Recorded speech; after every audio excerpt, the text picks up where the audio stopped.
मित्रांनो नमस्कार.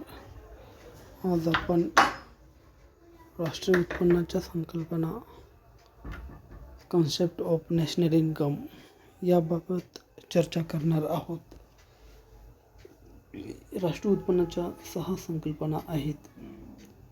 पहिली संकल्पना स्थूल राष्ट्रीय उत्पादन, दुसरी संकल्पना स्थूल देशांतर्गत उत्पादन, तिसरी संकल्पना निव्वळ राष्ट्रीय उत्पादन, चौथी संकल्पना दरडोई उत्पन्न, पाचवी संकल्पना व्यक्तिगत उत्पन्न आणि सहावी व्यय शक्य उत्पन्न.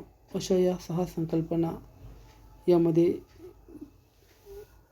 समाविष्ट केलेल्या आहेत. त्यामधील पहिली संकल्पना स्थूल राष्ट्रीय उत्पादन. याचा अर्थ किंवा व्याख्या बघितली तर देशाच्या अर्थव्यवस्थेमध्ये एका वर्षाच्या काळामध्ये जेवढ्या अंतिम वस्तू व सेवा उत्पादित होतात त्यांचे बाजार किमतीनुसार केलेली बेरीज म्हणजे स्थूल राष्ट्रीय उत्पादन होय. यामध्ये मात्र भारतीयांनी परकीय देशात मिळवलेलं उत्पन्न मिळवायचे असते तर भारतामध्ये किंवा आपल्या देशामध्ये परकीयांनी मिळवलेले उत्पन्न हे वजा करायचे असते. त्याचे सूत्र आहे स्थूल राष्ट्रीय उत्पादन बरोबर स्थूल देशांतर्गत उत्पादन प्लस एक्स वजा यम असं याचं सूत्र आहे. एक्स म्हणजे भारतीयांनी परकीय देशात मिळवलेलं उत्पन्न आणि यम म्हणजे परकीयांनी आपल्या देशामध्ये मिळवलेलं उत्पन्न. ही पहिली संकल्पना इथे सांगता येईल. दुसरी संकल्पना स्थूल देशांतर्गत उत्पादन. याचा अर्थ सांगताना स्थूल देशांतर्गत उत्पादन म्हणजेच देशाच्या अर्थव्यवस्थेमध्ये भारतीयांनी तसेच परकीयांनी देशाच्या सीमेमध्ये केलेल्या सर्व अंतिम वस्तू व सेवांचे उत्पादन यांचं बाजार किमतीनुसार मूल्यांकन केले असता जे उत्पादन मिळते त्याला स्थूल देशांतर्गत उत्पादन असे म्हणतात. यामध्ये देशाच्या सीमेमध्ये भारतीय किंवा आपल्या देशातील लोकांनी आणि परकीय देशातील लोकांनी यांनी मिळून जे काही उत्पादन केलेले असते त्यांच्या दोघांच्याही उत्पादनाची बेरीज यामध्ये केली जात असते. तिसरी संकल्पना आहे निव्वळ राष्ट्रीय उत्पादन. याची व्याख्या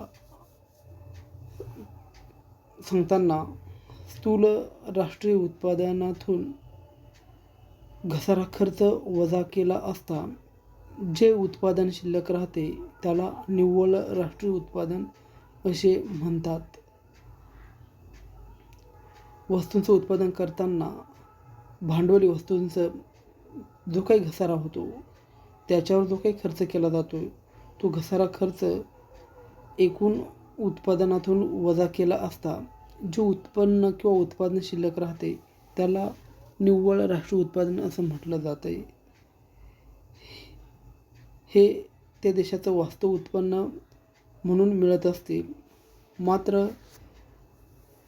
घसारा खर्च ॲक्च्युअल घसारा खर्च काढणे हे मात्र आजच्या घडीला कठीण असते. चौथी संकल्पना दरडोई उत्पन्न. दरडोई उत्पन्न ही खूप महत्त्वाची संकल्पना आहे. राष्ट्रीय उत्पन्नावरूनच दरडोई उत्पन्न ही संकल्पना स्पष्ट होत असते किंवा काढली जाते. दरडोई उत्पन्नावरून कोणत्याही देशातील लोकांच्या राहणीमानाच्या पातळीचा अंदाज येत असतो. दरडोई उत्पन्न म्हणजेच देशाच्या राष्ट्रीय उत्पन्नाला त्याच देशातील त्याच वर्षीच्या एकूण लोकसंख्येने भागितले असता जे उत्पन्न मिळते त्याला दरडोई उत्पन्न असे म्हणतात. दरडोई उत्पन्नावरून त्या देशातील लोकांची राहणीमानाची पातळी कशी आहे हे ठरत असते. राष्ट्रीय उत्पन्न दर जास्त असेल तर त्या देशातील लोकांचा राहणीमानाचा दर्जा हा उंचावलेला असतो. जर एखाद्या देशातील दरडोई उत्पन्न हे कमी असेल तर त्या देशातील लोकांचा राहणीमानाचा दर्जा हा खालवलेला किंवा कमी असलेला दिसून येतोय. म्हणून ही संकल्पना खूप महत्त्वाची असलेली आपल्याला इथे दिसून येते. 5वी संकल्पना व्यक्तिगत उत्पन्न किंवा वैयक्तिक उत्पन्न असंही याला म्हणतात. व्यक्तिगत किंवा वैयक्तिक उत्पन्न म्हणजे व्यक्तीला किंवा कुटुंबाला सर्व मार्गांनी मिळणाऱ्या म्हणजेच खंड, वेतन, व्याज आणि नफा, तसेच हस्तांतरित उत्पन्न, त्यामध्ये पेन्शन, बेकारी भत्ता, वृद्ध भत्ता अशा हस्तांतरित उत्पन्नाचाही यामध्ये समावेश होतो. या सर्व मार्गांनी मिळणाऱ्या उत्पन्नाची बेरीज केली असता जे उत्पन्न मिळते त्याला व्यक्तिगत किंवा वैयक्तिक उत्पन्न असे म्हणतात.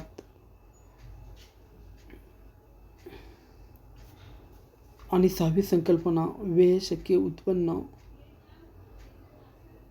त्यालाच खर्चयोग्य किंवा विनियोगक्षम उत्पन्न असेही म्हणतात. व्यय शक्य उत्पन्न म्हणजे व्यक्तिगत उत्पन्नातून सरकारचा टॅक्स कर वजा केला असता जे उत्पन्न शिल्लक राहते त्याला खर्चयोग्य किंवा व्यय शक्य उत्पन्न असे म्हणतात.